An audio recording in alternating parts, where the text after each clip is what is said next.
My name's Jeff McCauley. I'm Nyesha McCauley, and you're watching AccessTV.org.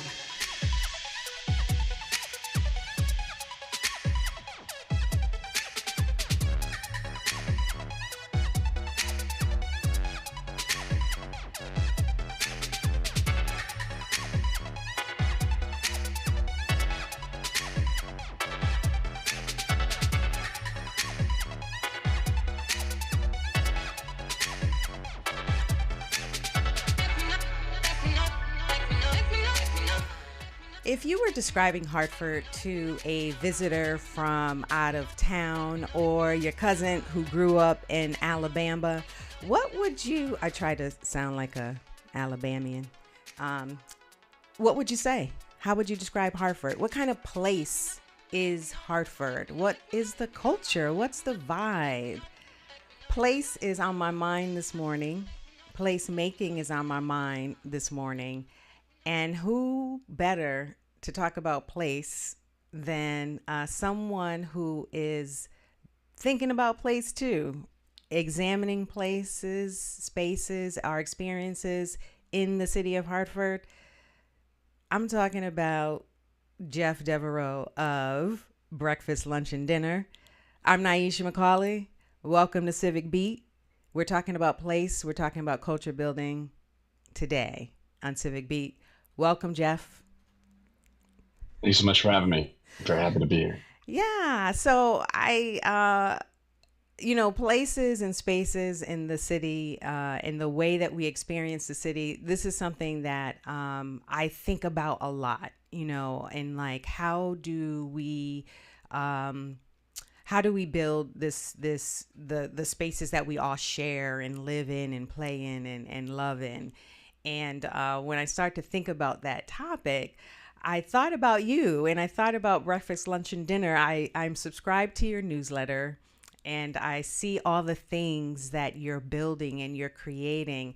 And I wanted to have this conversation and explore not only what you're doing with Breakfast, Lunch, and Dinner, but explore this idea of like placemaking and culture building and bringing everyone in and doing it in a creative and fun and exciting way. And so I hope I'm talking to the right person, but let's find out. Jeff, for those who don't know anything that I'm talking about, who are you and what are you doing here in the city? Thanks for having me. Thanks for thinking of us when it comes to the work that you mentioned. There's certainly many folks doing similar work and also doing great work, and it certainly takes a lot more than just one organization for anything to happen. And I'm a partner at a small company called Breakfast, Lunch, and Dinner. We are certainly most well known for our event work because that's probably the most public and in your face, and you've probably gotten a Facebook event invite from me at some point if you're in the community. And but we are a community venture building firm, and that kind of is a jumble of words, but what it means is that we help to like start and grow community projects of all kinds. We're involved as sort of partners or collaborators, or involved sort of as like owners and operators of various projects. Right now, we're in the middle of a couple of big ones. The holiday season's a real busy time of year for us. We do a big holiday market this year at Union Station. It's a 14-day holiday market that creates space for over 30 businesses each day, Friday, Saturday, and Sunday. A lot of fun trying to get a little holiday spirit and create space for that in the city. And we also are in the middle of finalizing plans for First Night Hartford, which is the 35th annual New Year's Eve celebration this year. That's a project that we have is actually about as old as I am, and all we are doing is sort of stewarding this tradition forward. It came well before us, and it'll be here well after us, hopefully. So we're just we work in service of the board of First Night Hartford, who is the the holder of the tradition, and We have all sorts of other stuff going on too. We own a store in downtown Hartford called the Caf by Cafeteria. We have a media effort going on called Cafeteria that the store is a part of. Help run a record store in the back of Samia Cafe and Studio. Um, Involved in a lot of sort of small business growth and development work, and I probably could go on more than we need to, but that's sort of a brief glimpse into what takes up a lot of my time and my team's time. Yeah, I certainly am familiar with the first night. Absolutely, that is a welcoming tradition that many of us have visited and participated in one way or another. The holiday market is something that is relatively new, but before we get into like the specifics of the projects, I wanted to go back to like the origin story for breakfast, lunch, and dinner. Like, how did you conceive it? Like, was it one of those things where you're sitting in a coffee shop and you're like, hey, you know, tell us a little bit about like how does this concept come about? Yeah, absolutely. I'm one of four partners and co-founders of the company. Um, we all kind of were young adults, just kind of most of us fresh out of college, and I think looking to make Hartford home. I'm actually the only partner who's not from the area. I grew up in Massachusetts, and I went to college in Hartford. I went to college at Trinity College, and um, I jumped abroad my first year out of school to work out of the country, which was amazing. Came back and kind of dove headfirst into Hartford and trying to get another business venture off the ground, which in some way, shape, or form, I think informed breakfast, lunch, and dinner, but was involved in all sorts of other sort of entrepreneurial activities. And it's the same for my business partners who were, had day jobs or had their own sort of creative effort that they were trying to get off the ground. And breakfast, lunch, and dinner essentially became a space for four people, four friends who were trying to uh, create a space and place for like the fun things that we wanted to do together. And I mean, early days we were hosting events, throwing parties. We were having involved in organizing art shows. We were involved in community bike rides. We were involved in doing all sorts of things. And it was um, really for us, it was for fun. It was self-serving, and it was about trying to make sure that the place that we were in was the place that we were happy and excited to be in, because I think on some level we just felt like there wasn't sort of like it wasn't something that we could just go out and consume. It was something that we are going to have to go out and build a bit. Um, and we created breakfast, lunch, and dinner sort of not as a business, but just sort of as this sort of repository for us to do those kind of things together. Um, and slowly over time, other people, I think, were excited by young people doing stuff for other young people. And certainly there are many folks like that that I feel like is true now, but I definitely felt like there was relatively less some time ago. We certainly had lots of fun and exciting people doing stuff even back then, but this is roughly like 2013, 2014. Um, and I bring that up only to say because folks started reaching out to us to have us do work for them to help support, um, whether it was trying to connect younger audiences to their theater, whether it was they were interested in ideas that we had and were willing to support, things like the No Good Market getting off the ground. Um, Long story short, things sort of slowly became more and more and growing, and it was sort of like more of a more and more job until it was an actual business. Um, Now we're, I think we have uh, 16 people on the team at the Oh moment. So wow. yeah, we're most folks are part time, but it's a bigger team than it certainly uh, was just even a couple of years ago, and involved in all sorts of fun trouble, and hope to continue to see it grow.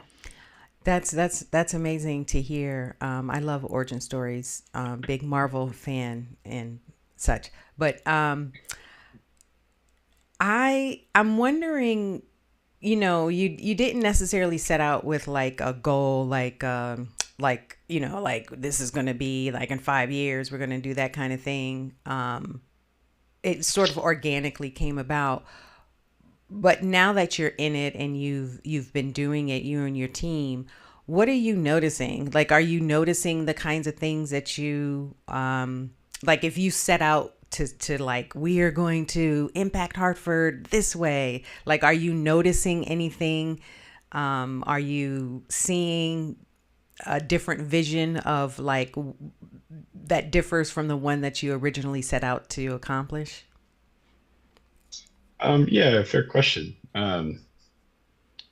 I would say that our organization has, while like the business was unintentional, I think we've always been sort of very intentional with what we wanted to do and what our impact wanted to be.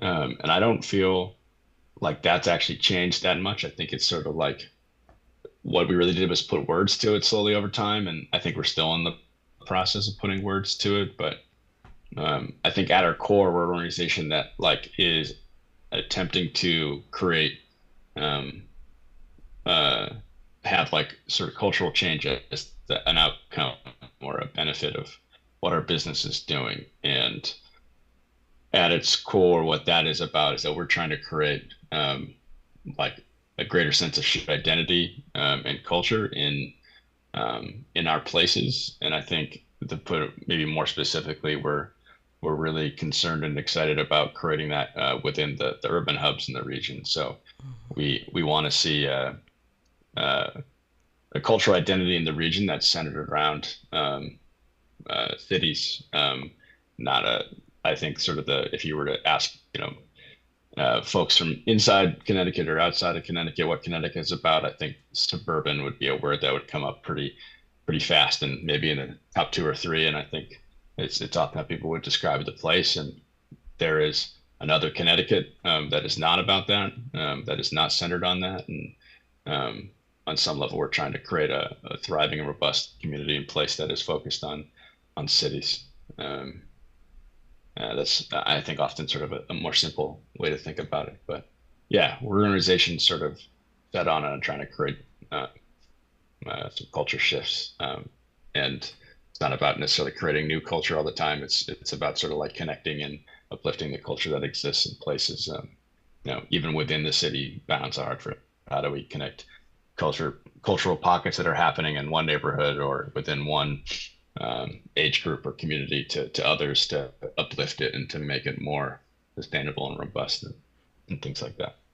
Yeah, on that note, I'm thinking about some of the efforts like the No Good Market and the events. Those ideas that form, are those like are you shaping that idea from the community itself? Like, is this kind of bubbling up from what you are seeing and hearing that people would love to have more like these types of things in the city? Or is it, or are you like, where are you pulling down, like these ideas from? Yeah, fair question. I think that the truth is that not all of the ideas have like the same like clear pathway. We are ultimately a business and trying to now we are ultimately a business and trying to make ourselves sustainable through the mechanisms that business provides. Like we very consciously decided not to be a nonprofit, despite I think a lot of people kind of assuming that we might be, depending on which part of us that they know. And um, I think ultimately most of what we do comes from lots of conversations, sort of amongst the partners and amongst like our friends and community here.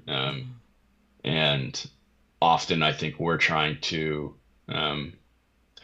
create cultural change, but through a lens of how do we make that cultural change sustain or be sustainable?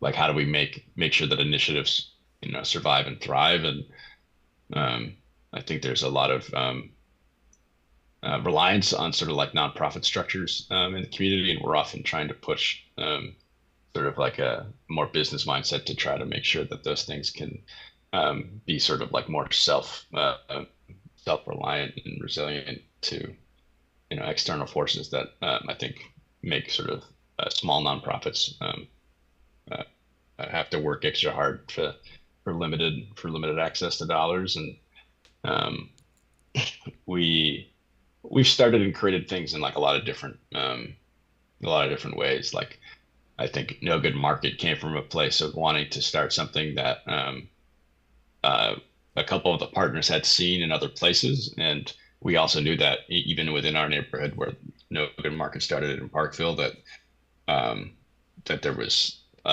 folks like uh,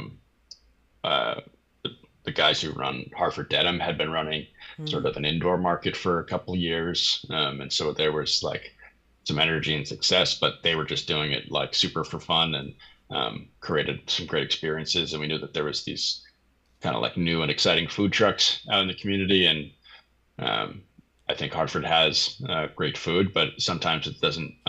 It feels like it's spread out. So we're like, let's put it all in one place and try to show off a great time and a great experience and get people together. And yeah, No Good Market was definitely something that was sort of like a calling card of ours for a long time. I think there's probably more people who know the name No Good Market than know the company Breakfast, Lunch, and Dinner.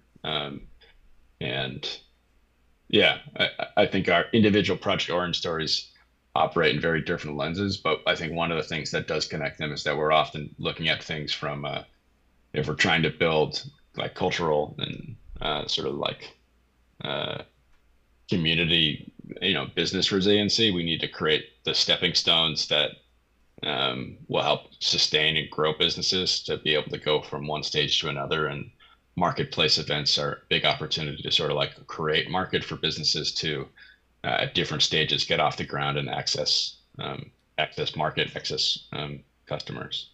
Um, and that's why we put a lot of focus on it, because it's I think sort of an important step that is uh, maybe feel sort of like all fun and uh, like I don't know what other words to use, but it's like pop up is the word that's attached to it, and that's like, oh, it's fun, it's Right. pop up. It's like I think it's like a vital community and economic tool to to grow things that are small, and we have a lot of things that are small in the community, and we need them to become bigger. We need entrepreneurs to be able to grow from limited means to like greater access and greater resources, so that um, storefronts can get filled in, and business owners can start buying their own buildings, and um, you know sort of owning the block, if you will. Absolutely. No, I love that, and I think that um, in the vein of show don't tell, I think that perfectly illustrates what community building venture or community venture building is. Because I know when you step into this world of like placemaking, it you start jargony, like you have all these jargony words that you start, and Real people are quick, like, yeah. what are you talking about, placemaking? And like, why should I care about that? But I think what you just described is a perfect definition of like what is community venture building.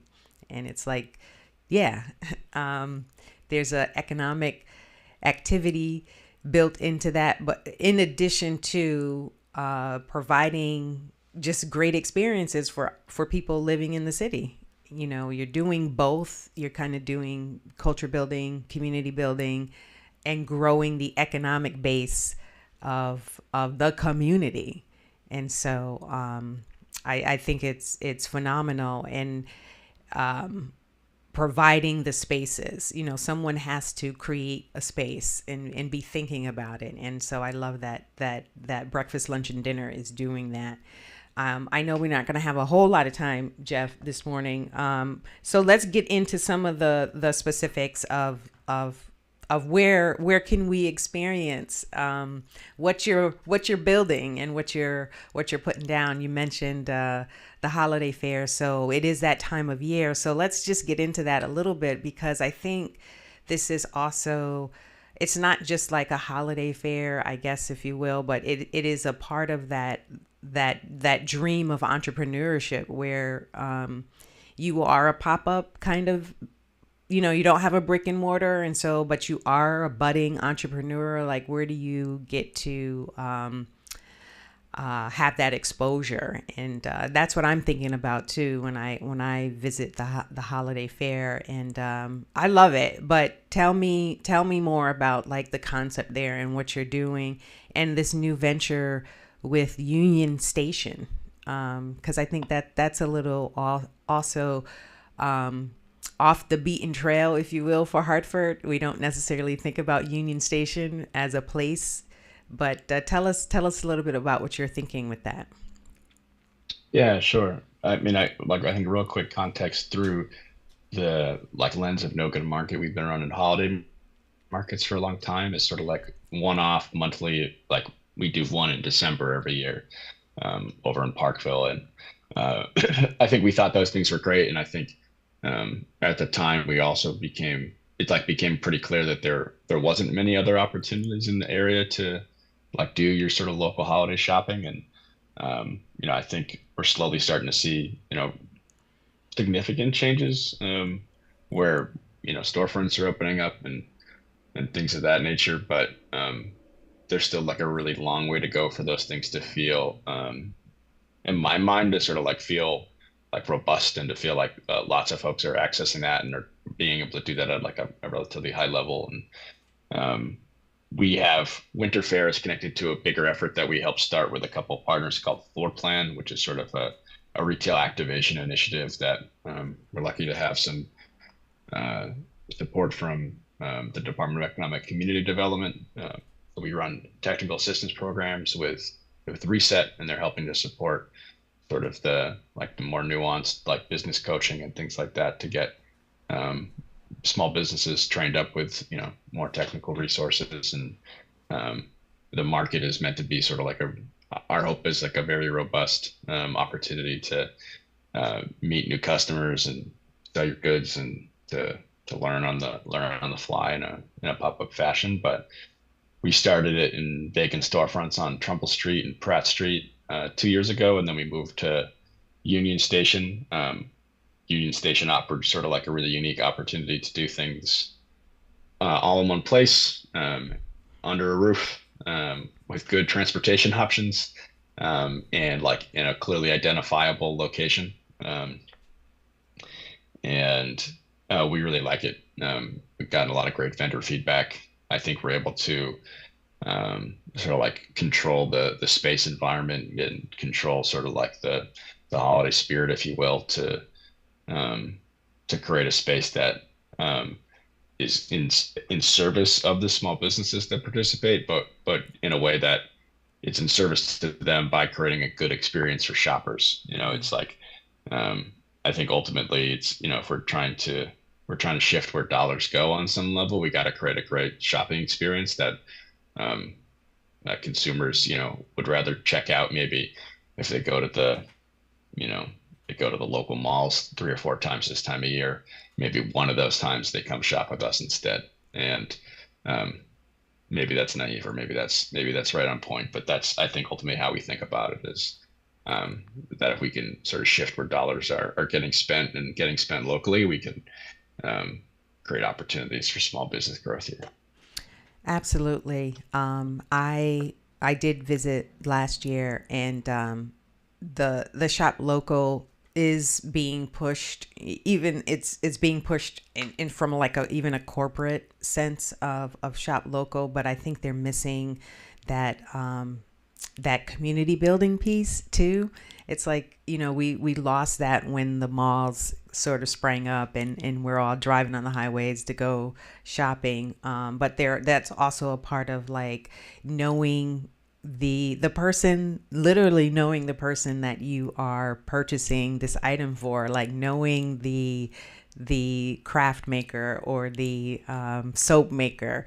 And I'm saying that to say, like, some of the vendors there I have seen a couple of times over, and look forward to seeing them again when visiting opportunities like this. So I just think it's really important to shop local for keep our dollars circulating, supporting small businesses, but there's a sense of community building and knowing your neighbor, if you will, as well. So tell us time again. We know the place, Union Station, but when is it open? Yeah, we're Fridays, Saturdays, and Sundays until December 23rd. So I think that means we got 5 days left. So we're Fridays 4 to 8 p.m. and Saturdays and Sundays noon to 5. So yeah, we got five more chances to shop local and shop Hartford. And it's I hope a great experience for folks to come out and check out some unique stuff. We work hard to curate the small businesses and give them space and create opportunity, but we also work hard to bring in sort of more established businesses as well that are local. Like we have a great local chocolate partner in Fosh's Chocolate, and there's even a Connecticut-made toy business called Luke's Toy Factory that we bring in.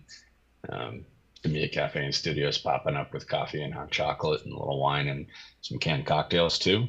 Then we have a great little vintage business selling some vintage Yukon and Whalers merch, I think, just to bring a little bit of history and fun. I'm there. I am there. What am I doing? I am there. But the big night also is coming up too. First night, bringing in the new year.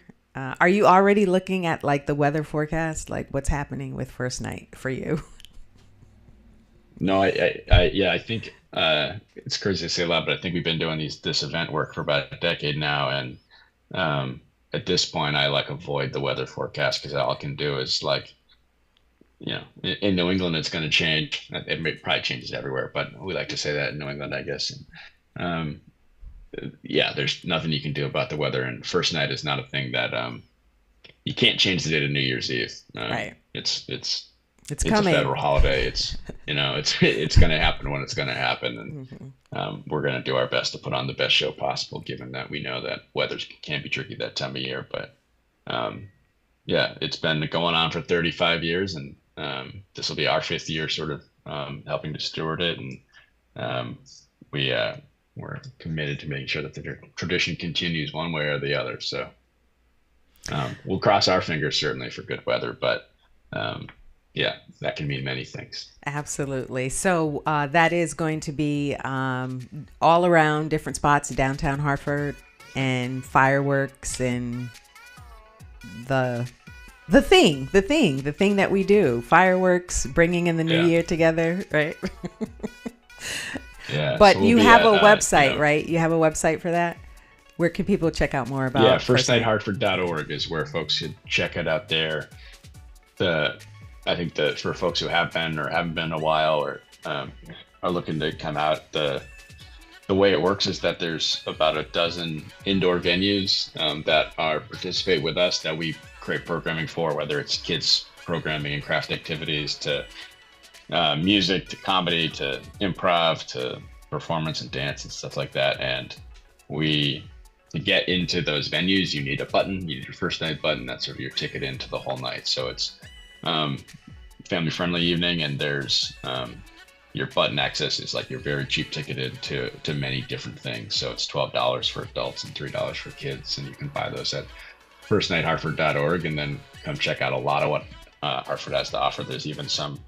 There's two businesses that are participating this year that are brand new, and like will be, I think, hopefully a lot of people's first time checking out these brand new spaces in downtown Hartford. So we're excited.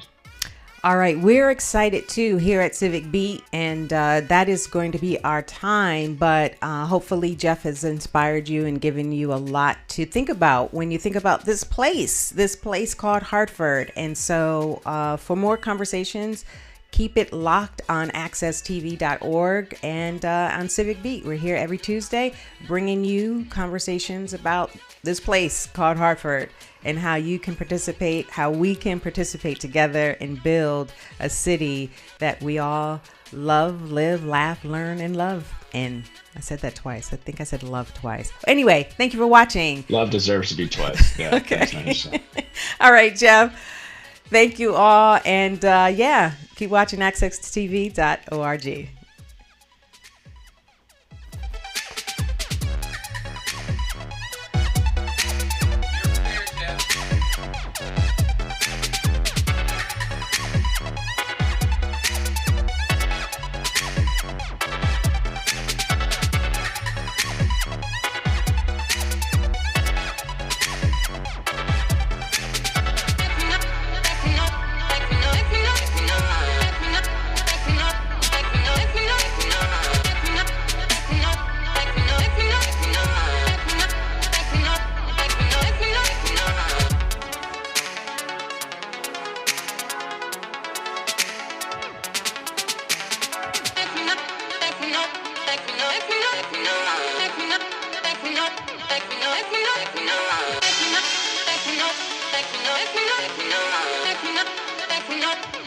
Let me know.